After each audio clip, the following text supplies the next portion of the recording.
हाय सांग मैंने जय जगन्नाथ संध्या समय आज छात उपरକୁ ଆସିଛି ମୋର ପ୍ରିୟ ଖାଇବା ଖାଇବା ପାଇଁ ଆଉ ପ୍ରିୟ ଖାଇବା ଖାଇବା ପୂର୍ବରୁ ଆପଣମାନେ ନିଶ୍ଚିତ ଭାବରେ ଦେଖିଲେ ପାଟିରୁ ଲାଳ ଗଡ଼େଇବେ କାହିଁକିନା ଯୋଉଟା ମୋର ପ୍ରିୟ ଖାଇବା ନା ଏଇଟା ପ୍ରାୟ ସମସ୍ତଙ୍କର ପ୍ରିୟ ବି ହେଇଥିବ।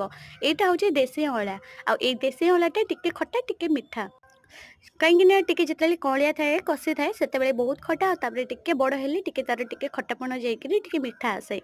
ଯୋଉଟାକି ମିଶାମିଶି ହେଲା ପରେ ଖଟା ମିଠା ମୁଁ କହିଦେଲି। ଆଉ ଏଇଟାକୁ ଖାଇଲା ପାଇଁ ନା ମୁଁ ପୁରା ପାଗଳ। ଆଉ ସେଇଥିପାଇଁ ମୁଁ ପ୍ରତ୍ୟେକ ଦିନ ସନ୍ଧ୍ୟାବେଳେ ଛାତ ଉପରକୁ ଦୌଡ଼ିକି ଆସେ ଆଉ ତାକୁ କିଛିଟା ତୋଳି ତାଳିକିରି ଖାଇଦିଏ।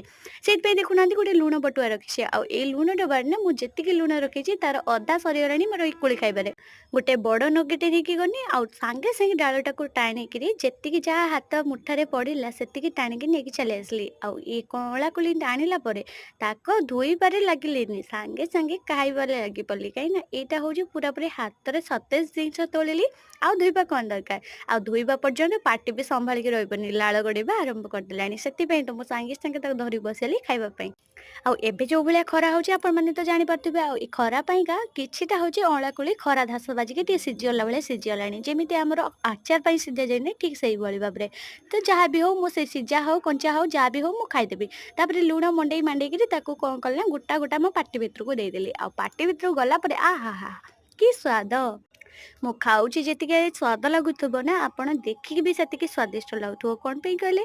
ଏଇଟା ଝିଅମାନଙ୍କର ବହୁତ ପ୍ରିୟ ହେଇଥାଏ। ଆଉ ଏଇଟା କିଏ ଖାଇବାର ଯଦି ବି କିଏ ଦେଖିନେଲା ନା ତାହେଲେ ପାଟିରୁ ଲାଳ ଆପେ ଆପେ ବହି ଆସିବ। ଆପଣମାନଙ୍କର ପାଟିରୁ ଲାଳ ବୋହୁଛି ନା ସତ କୁହନ୍ତୁ?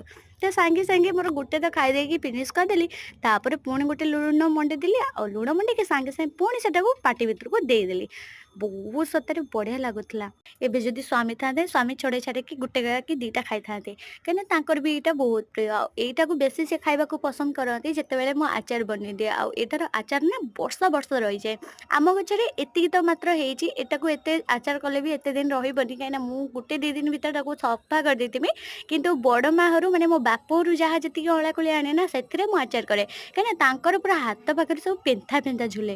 ଆଉ ତାଙ୍କର ଏତେ ସାରା ହୁଏ ଯେ ମୋ ବାପା ଭାଇ ଆଣନ୍ତି ବେଗ ଭର୍ତ୍ତି କରିକି। ଆଉ ସେ ଅଁଳା କୋଳିକି ଆଣିକି ଲୁଣ ପାଣିରେ ଶୁଖେଇ ଦେଇକି ସାଙ୍ଗେ ସାଙ୍ଗେ ମୁଁ ଆଚାର ବନେଇଦିଏ। ଆଉ ଆଚାର ଗୁଡ଼ାକ ଫ୍ରିଜରେ ରଖିଦିଏ। କାହିଁକିନା ଫ୍ରିଜରେ ରହିଲେ ବର୍ଷ ବର୍ଷ ରୁହେ। ଆଉ ସ୍ୱାମୀଙ୍କର ଯେହେତୁ ପ୍ରିୟ ସେଇଟାକୁ ନଷ୍ଟ କଣ କରିବେ? ଆଉ ମୋର ବି ବହୁତ ପ୍ରିୟ। ସେଥିପାଇଁକା ଏଥରକ ମା ବି ହଉଛି ପାଇଯାଇଛନ୍ତି ଅଁଳା କୋଳି ଆଚାରର ମଜା। ସେଥିପାଇଁକା ଆର ବର୍ଷକୁ ଆଉ ଏଇ ବର୍ଷର ଦେଖିକି ବାପ ଘରକୁ ଗଲି ପୁଣି ବେଗ ବେଗ ଆଣିବି। ଆଉ ଆଚାର ଯଦି ଆପଣ ରେସିପି ଚାହୁଁଛନ୍ତି ନିଶ୍ଚିତ ଭାବରେ ମୋର ଚ୍ୟାନେଲରେ ଯାଇକି ଦେଖନ୍ତୁ। ମୋର ଅଁଳା କୋଳି ଆଚାର କେମିତି କଣ କରେ ଆଉ ବର୍ଷ ବର୍ଷ ଧରିକି ରଖିବା ପାଇଁ କଣ ଦିଏ ଆପଣ ମୋର ବ୍ଲଗରେ ଦେଖିପାରିବେ। ଯୋଉଟାକି ମୋର କିଚେନ ପଏଣ୍ଟ ନମିରେ। ତ ସେଥିପାଇଁ ଚ୍ୟାନେଲକୁ ସବସ୍କ୍ରାଇବ କରନ୍ତୁ ଆଉ ବେଲ୍ ଆଇକନକୁ ପ୍ରେସ୍ କରିକି ଯୋଡ଼ି ରୁହନ୍ତୁ। ରହିଲି ବାଏ ବାଏ।